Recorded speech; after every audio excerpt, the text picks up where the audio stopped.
Тажикстан Кыргызстандын аймагын басып алуу максатында чек араны бузуп кирип, коңшулук мамилени бузганын наадандык. Алардын аскерлери эки өлкө ортосундагы 2004 жылдын 26 майында түзүлгөн жакшы коңшулук өнөктөштүк мамилелер жөнүндөгү келишимге, тынчтыкта жашоо принциптерине, достукка доо кетирди. Бул фактыны башкы прокуратура жазык кодексинин тынчтыкка каршы кылмыштар беренеси менен каттап, сотко чейинки өндүрүш иши мекеме аралык тергөө тобуна тапшырылды. Бул арада Тажикстан Кыргызстанга болгон куралдуу кол салуусун жашырууга өттү. Беттирмачылык кылып, кыргызстандык аскерлерге агрессивдүү согушту баштоо же жүргүзүү беренеси менен кылмыш иши козгогону коомчулуктун күлкүсүн келтирди.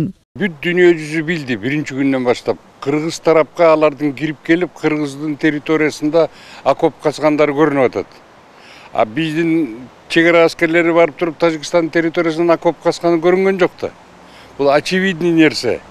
Биринчи алар кол салды. Булар мындай кылып атат да, баягы эгерде биз дагы ушинтип эле айта берсек, коомчулукту алдап кетишибиз мүмкүн, биринчи алар дегендей амал. Тескерисинче бул кылмыштын бетин жашыруу аракети деп бааланууда. Саясаттануучулар муну маалыматтык согуш деп эсептешүүдө. Экинчи дүйнөлүк согуш башталганда да ошондой болгон. Гитлер жала жаап, биздин жерлерибизди чехтер ээлеп алып, немистерге корт көрсөтүп атат деп сүрөттөрүн чыгарган. Дезинформация ошондой эле бар болчу. Анан азыркы заманда самбок белел. Любой материалды любой менен жасап коюшкандар болгон. Биз баягы Ошский события болгондо дагы международный эксперттер таап чыгышкан. Бул бияктын сүрөтү эмес экен, бул Косоводогу сүрөт экен, бул баяктагы сүрөт экен деп. Азыр аны определить этип койсо болот. Эксперттер жанагы материалдарды топтогула деп биз башынан айтып атканыбыз ошол. Окуянын чагылдырылышы ар башка болушу мүмкүн, бирок Тажикстанга салыштырмалуу Кыргызстанда көз карандысыз эксперттер жалпыга маалымдоо каражаттары көп. Эл аралык коомчулук ошол материалдарды талап кылат. Эске салсак, өлкө буга чейин эл аралык уюмдарга куралдуу агрессия жөнүндө кайрылуу жасаган. Эл аралык укук деген бар. Биз Бириккен Улуттар уюмунун татыктуу мүчөсүбүз. Мына эгемендик алгандан бери. Ошондуктан бизге берилген тиешелүү укуктун баарын ачык айкын пайдаланыш керек дагы. Бүгүнкү күндө тийиштүү далилдерди топтош керек.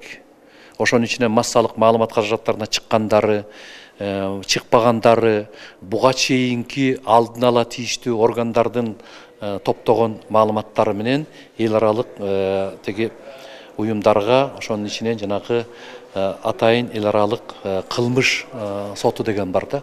Мына ошолорго кайрылып, келтирилген зыяндын барын кайра ордуна келтиргенге аракет жасаш керек да. Жогорку кеңештин депутаттары эл аралык коомчулукка кайрылуунун долбоорун даярдады. Бирок парламентарийлер аны эл аралык юристтер менен дагы иштеп чыгып, жогорку кеңештин кийинки отурумуна чыгарууну пландап жатат. Албетте бул иштер жылдап уланышы мүмкүн. Адистер эл аралык сот дагы бейтарап, адилеттүү чечим чыгарат деген ойдон алыс болуп турушат. Международный суд независим? Нет. Эл аралык сот көз карандысызбы? Жок, ал дүйнөлүк державалардан көз каранды. Бул же тигил мамлекет күнөөлүү дегенде чоң саясат турат. Абдан оор болот. Мында саясий боек бар. Чечим көптөгөн кийин боло турчу саясий окуяларга байланыштуу болушу мүмкүн. Ошондуктан дагы бир жолу айтам, эл аралык сот толук көз каранды дегенден алысмын.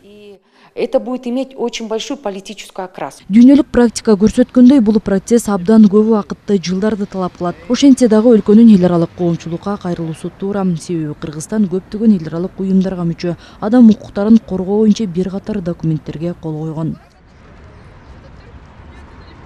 Айпери Самат кызы, Улук Сулайманов, Нью ТВ.